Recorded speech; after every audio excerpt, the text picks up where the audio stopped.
す。すべて売ってバラの花、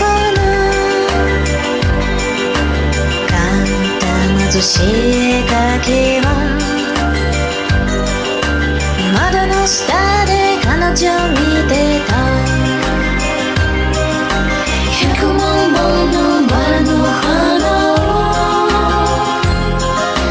あなたにあなたにあなたにあげる。窓から見える広場を真っ赤なバラで埋め尽くして、出会いはそれで終わり。女優は別の街へ。真っ赤なバラの海は